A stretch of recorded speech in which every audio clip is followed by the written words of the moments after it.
Hello everyone. At the outset, I would like to congratulate and thanks to Dr. Rumta, Dr. Diptimal Agrawal and Dr. Tagi for organizing such a wonderful world conference on COVID-19. Outline of my talk is little bit about the COVID-19 and what is the link between the COVID-19 and the diabetes, prevention and the treatment, and what is the take-home message from my talk. If you see here, what is the prevalence of comorbidity in COVID-19 infection? There was a meta-analysis of the 8 studies which include the almost nearly 50,000 patients, which is not a small amount. In that meta-analysis, the hypertension is topping the list. Second is the diabetes mellitus.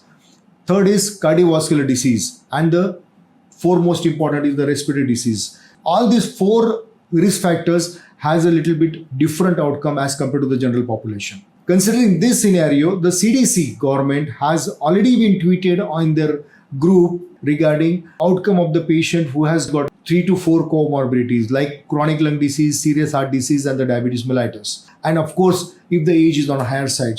Now, what is the link between the diabetes and COVID-19? The people who has got a COVID-19 can affect equally to the diabetic population as compared to the non-diabetic population. The diabetes comes in the very high risk group category for developing the severe COVID-19 infection. It has a similar outcome in both the diabetics, either IDDM or NIDDM.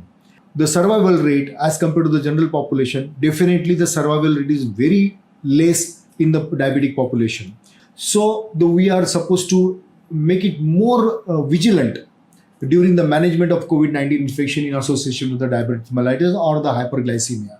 Here the diabetes mellitus has definitely some role in acceleration of the disease, mild to moderate, moderate to severe, because this slide shows diabetes promotes the inflammation, because the people who has got a diabetes mellitus, when you compare with the normal population, they have got a higher levels of the IL-6, they have got higher levels of the TNF-alpha. How it accentuate? By activating or maybe the over activation of the TL4 and the TLR4 and the TLR3, which ultimately activate or promote or produce the IL-6 and the the TNF-alpha. So ultimately, as you know, the IL-6 is the main crux which lead to the cytokine storm. So there is an association between the two. Whenever the diabetes comes in the mind, always the diabetes has the dyslipidemia. Whenever these the two combination occurs, they usually have the CVD, they usually have the hypertension, they usually are overweight, and they also are having the more age, more than maybe the 60 years of age. All this leads to category of factors which lead to the more inflammation. And whenever there is a more inflammation, there is always a hyperimmune response, and that ultimately increases the severity of the disease in diabetes mellitus. So this diabetes and the COVID-19, they go in a vicious cycle, which I already told you. Whenever there is a diabetes, when is the COVID-19 infection, then definitely there is a rise in the TNF-alpha and the IL-6. The same, it goes in hand. And there is an association between the RAS as well as the diabetes mellitus. The ACE2, definitely everybody knows here, the ACE2 is the main factor which facilitate the entry of COVID-19 in the cell. By this way, viral multiplication occurs in the cells, and that causes ultimately the increase in the severity of the disease.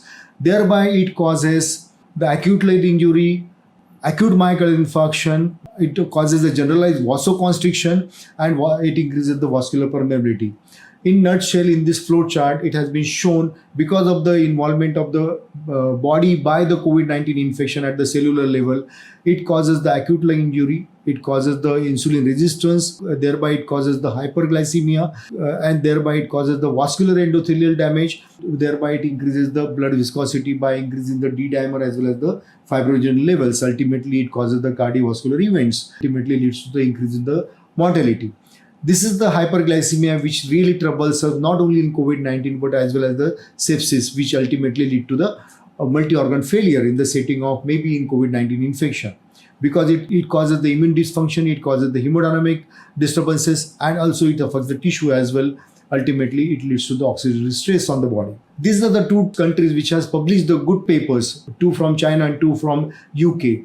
The people who has got a well-controlled diabetes mellitus, they have got a good outcome as compared to the people who has got a HbA1c more than 7.5, they have got a worse outcome. The Chinese CDC also declared that the fatality rate was almost like 0.9% who doesn't have any risk factor as compared to the people who has got a diabetes mellitus, where the fatality rate was 7.3%. This is really scary. So what is the important line is the people who are having this good survival, that is up to 98.9% population where the diabetes was well under control, HbA1c was less than 7.5 as compared to the population which was uncontrolled, the mortality rate was almost 11%. Coming to the prevention and the treatment part of it, as soon as the patient gets hospitalized or maybe the critical cases, you are supposed to monitor glucose very, very frequently to maintain the sugar less than 180, which is the maximum what we can look into it, and control the sugar by different means, including the insulin therapy.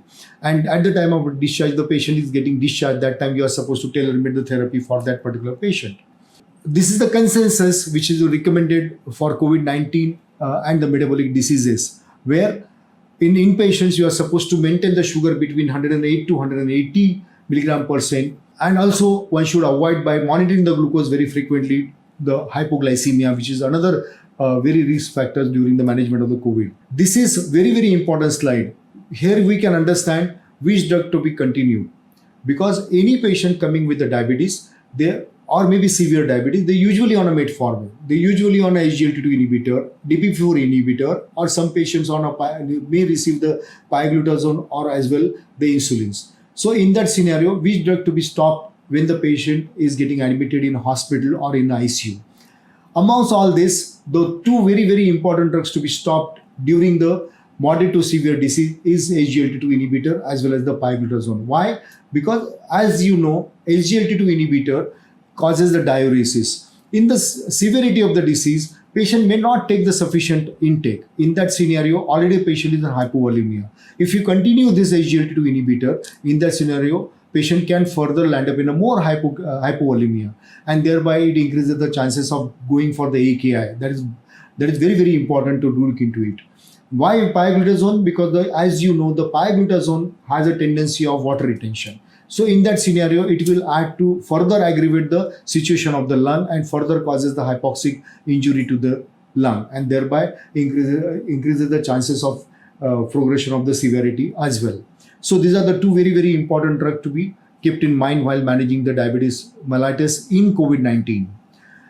Of course, among this, if the patient is having the ACE2 inhibitors, to be used cautiously, but if the patient has, for example, the severe disease, it can be stopped or it can be avoided. Another is ARB, also the same, because it also has a tendency to go for what you call as AKI.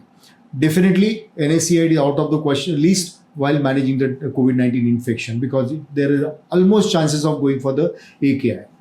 Now coming to the crux of the talk is management of hyperglycemia.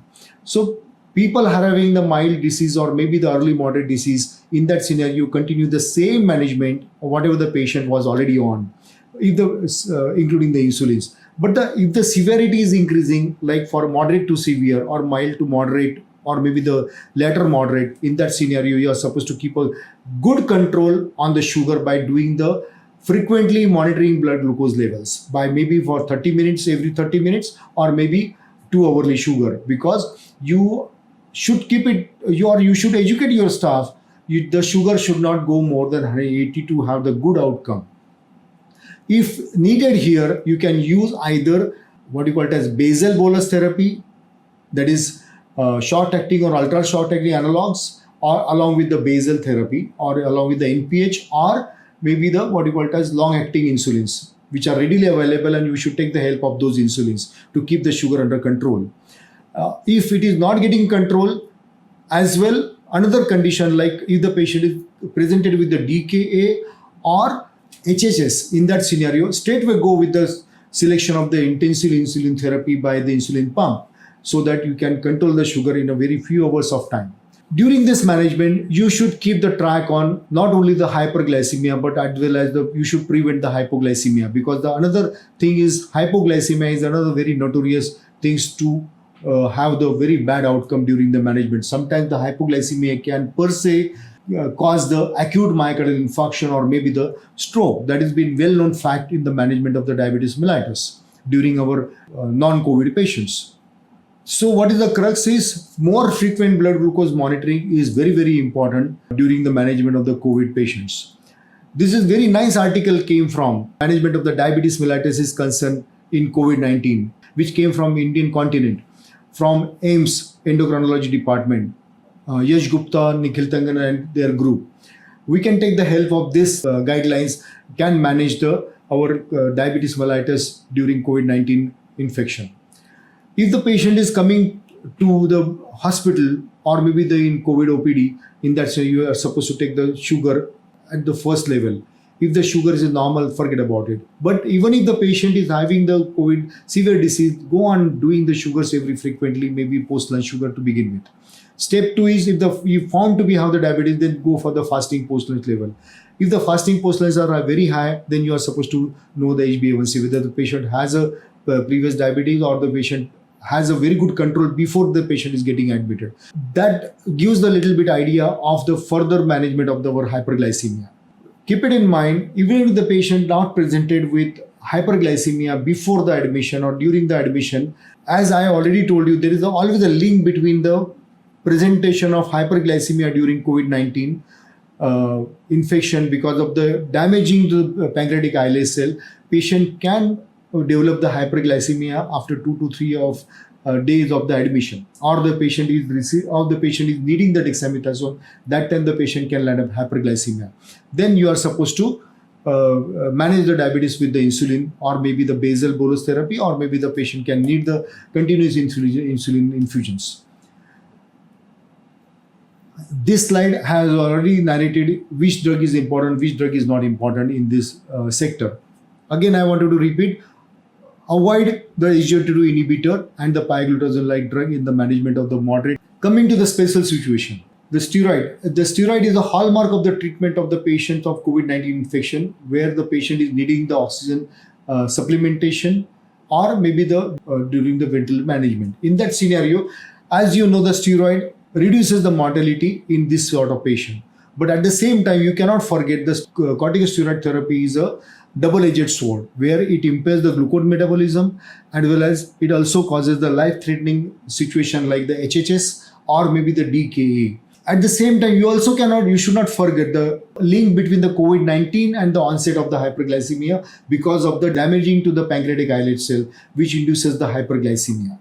These 2-3 things, if you keep it in mind, you will definitely score over the management of the diabetes mellitus and the reduction in the mortality is concerned. Passing on this information to you, the paper which came from the Diabetes UK, that there is concise advice on inpatient diabetes, which has been studied widely in patients of COVID-19 pandemic. It has shown if you maintain the sugar between the 6 to 10 millimoles, that is 108 milligram per DL to 180, you bound to get a good outcome as well as reduction in the mortality. These are all papers which have been shown controlling the sugar improves the outcome in our COVID-19 infection. This is some guidelines when to use, how many doses you are supposed, how to increase the doses of the insulin while you are giving the insulin to the patients of COVID-19 infection where you have got a uncontrolled hyperglycemia. This is again the same slide, maintaining the glycemic control when the patient is already on a dexamethasone during the COVID-19 management. Coming to the take-home message, what we are supposed to understand and what we are supposed to take home from my talk is the diabetes is one of the major risk factors for increasing the severity of the COVID-19 and the worst outcomes, which also increases the mortality rate. It has a potential pathogenetic links between the COVID-19 and the diabetes mellitus, because even if the patient doesn't have the hyperglycemia or diabetes mellitus previous to the hospitalization, it can also cause the hyperglycemia after getting the COVID infection. So you are supposed to keep it in mind because it disturbs the glucose metabolism, causes the increase in the inflammation, alters the immune status, and as well as it activates the RAS system, which is a very disastrous combination for the outcome. So during the COVID-19 pandemic, tight control of the glucose levels between 108 and 180 milligram per DL is mandatory for prevention of the diabetes related complication, which is very crucial to keep the susceptibility on a lower side and to prevent the severe COVID courses and the mortality by using intensive insulin therapy whenever if it is needed. Thank you very much for your kind attention.